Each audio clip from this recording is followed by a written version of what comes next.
What is up, you horror nerds? It is me, your host, once again, Jeremiah Duncan.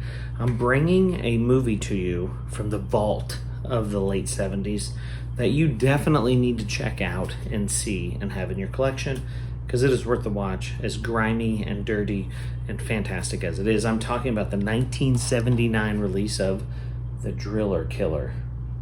It's not rated. It runs for about an hour and 36 minutes. I'm giving this thing a 6 out of 10. It's worth the watch again. Again, I'd love to see it restored. I think they just recently restored it and released it. This is the original, like you might as well be watching a VHS tape on this version that I've got.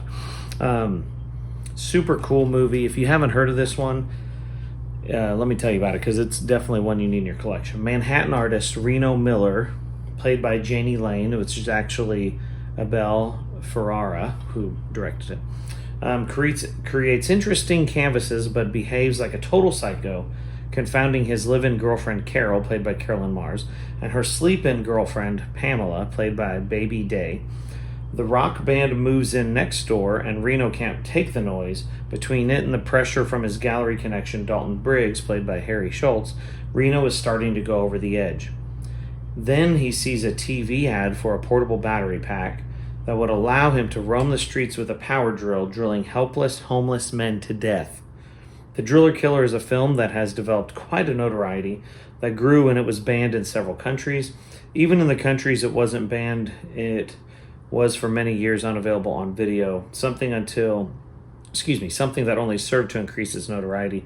Director Abel Ferrara has grown to become somewhat of a legend with his portrayal of corruption in Bad Lieutenant and gang violence in King of New York. So, again, super cool. 70s are in full effect on this thing, man, and it's awesome. You know, like they said, director Abel Ferrara actually starred in it too. Kings of New York with Christopher Walken, you know, and the Bad Lieutenant movie. So he kind of did his thing, you know. It was also written by Nicholas St. John, who did King of New York and did Body Snatchers and The Funeral. So you kind of got a good mix here going on between the writer and director, and they nail it. I'm gonna say it, like, it's super cool. It was actually part of that video nasty stuff that went on in UK, where UK was starting to ban a bunch of stuff, and they actually didn't really ban it because of the movie itself, but the cover was so bloody and gory that they just didn't want that on the shelves for children to see. I think it got unbanned in like 1999, which is pretty wild. I think they only shot this movie on weekends to try to make it so you'll see a lot of inconsistencies and hairstyles and stuff like that, which is kind of funny. Super low budget, I think $20K. But it's a fun one, man.